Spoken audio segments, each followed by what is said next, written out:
20 अगस्त को शहीद स्मारक जयपुर में धरने पर बैठ रहा है सुबह 9 बजे से शाम 6 बजे तक।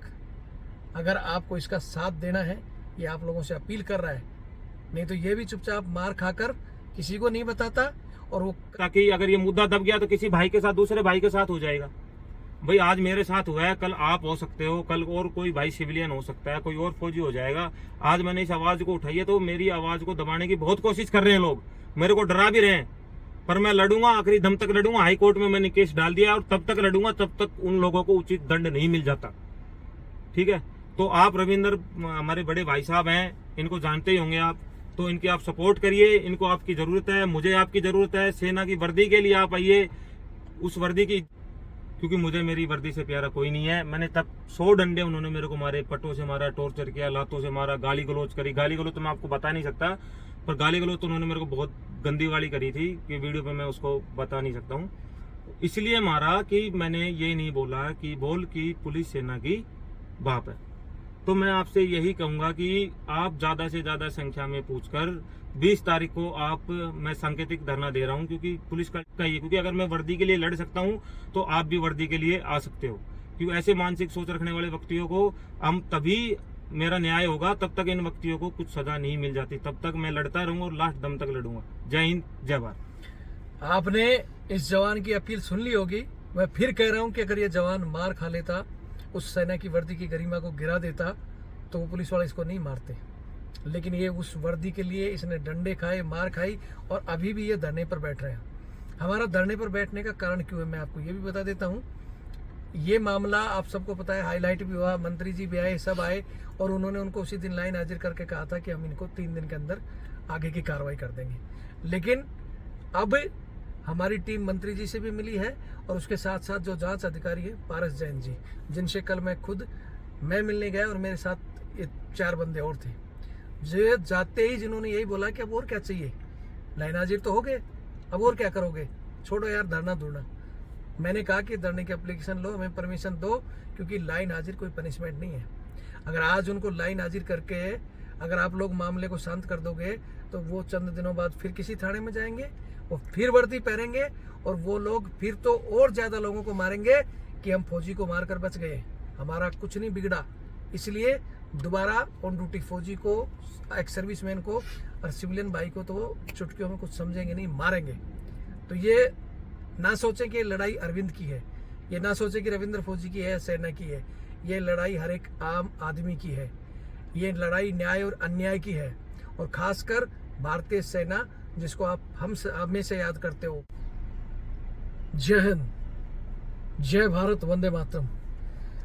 मैं रविंद्र फौजी, और आज हमारे साथ वो बहादुर सैनिक है जिसके ऊपर पुलिस ने 100 डंडे बरसाए, इसको बुरी तरह टॉर्चर किया, मारा, और इसे बुलाने की कोशिश की कि बोल पुलिस वाले सेना के बाप हैं। लेकिन इस भाई ने वो टॉर्चर बर्दाश्त किया, नहीं बोला, और ये सेना की इज्जत के लिए लड़ा। और आगे भी हम सब 20 तारीख को इसी सिलसिले में धरना दे रहे हैं शहीद स्मारक पर। और इस भाई की भी, मेरी भी आप सबसे अपील है कि जब ये भाई लड़ सकता है सेना के लिए, अपनी वर्दी की इज्जत के लिए, तो आप सब भी ज़्यादा समय नहीं, एक दिन 20 अगस्त को सुबह 9 बजे से शाम 6 बजे तक शहीद स्मारक जरूर पहुंचे। अब ये भाई बता देगा, आप भी बता दो भैया। सभी को जय हिंद, जय भारत।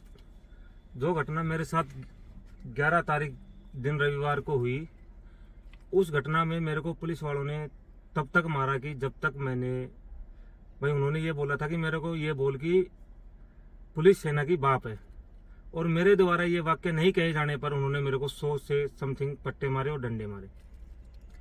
और उसके बाद उन्होंने मेरे को जिस तरीके से टॉर्चर किया, मैं पिट गया तो कोई दिक्कत नहीं, पर जो मैंने डंडे खाए, जो मैंने उनका टॉर्चर सहा, वो इस कारण सहा कि मैंने जो अग्नि आग हवा को मैंने जो मानकर साक्षी शपथ ली थी कि मेरे को कुछ हो जाए पर मेरी वर्दी को आंच नहीं आनी चाहिए, उस वर्दी के लिए मैंने वो सब टॉर्चर सहा।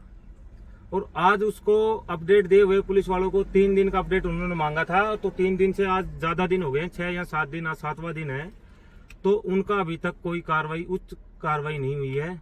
तो मैं इसी 20 तारीख को अपने बड़े भाई साहब रविंदर सिंह फौजी के द्वारा शहीद स्मारक पे 20 तारीख को सुबह 9 बजे हम धरना प्रदर्शन दे रहे हैं, जिसमें मैं खुद शामिल रहूंगा।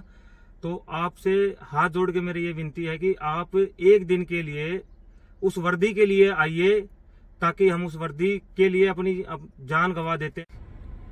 अभी आप ये जो जवान देख रहे हैं अरविंद, जो जयपुर सिपरापत थाने में पुलिस के कुछ घटिया मानसिकता रखने वाले हमारे ही साथी, मैं उनको साथी इसलिए कह रहा हूँ कि पुलिस में भी हमारे बहुत से जवान हैं जो अच्छी ड्यूटी कर रहे हैं, लेकिन कुछ लोग जो घटिया मानसिकता रखते हैं, जिन्होंने ये अपने साथी की जमानत देने जा रहे थे सुबह, लेकिन इनके साथ मामूली सी बातों पर गुस्सा होकर इनका कॉलर पकड़ा और इनको सेल के अंदर बंद किया, इनको नंगा किया और इनको 100 डंडे मारे और बोलते हैं कि राजस्थान पुलिस सेना की बाप है। इस जवान ने डंडे खाए क्यों? क्योंकि इसको अपनी जान से ज्यादा अपनी वर्दी प्यारी थी कि डंडे खाऊंगा, मर जाऊंगा, लेकिन नहीं बोलूंगा कि आप सेना के बाप हो या फौजियों के बाप हो। ये जवान लड़ा और आज भी ये परसों 20 अगस्त को शहीद स्मारक जयपुर में धरने पर बैठ रहा है, सुबह 9 बजे से शाम 6 बजे तक। अगर आपको इसका साथ देना है, ये आप लोगों से अपील कर रहा है, नहीं तो ये भी चुपचाप मार खाकर किसी को नहीं बताता और वो कल फिर पुलिस वाले किसी को मारते हैं। अगर आज वो फौजी को मारकर बच सकते हैं, सिर्फ लाइन हाजिर कोई सजा नहीं है, आज अगर वो फौजी को मारकर बच सकते हैं तो कल फिर वर्दी पहनकर किसी सिविलियन भाई को मारेंगे, पुरुष सैनिक को मारेंगे और फिर ऑन ड्यूटी जवान को मारेंगे। और ये घटना राजस्थान में नहीं, देश के हर एक हिस्सों में होगी, क्योंकि सबको लगेगा कि राजस्थान पुलिस अगर फौजियों का बाप बन रही है तो फिर हरियाणा पुलिस, उत्तर प्रदेश पुलिस, सारी पुलिस बनेगी और सारी जगह के फौजी मार खाएंगे।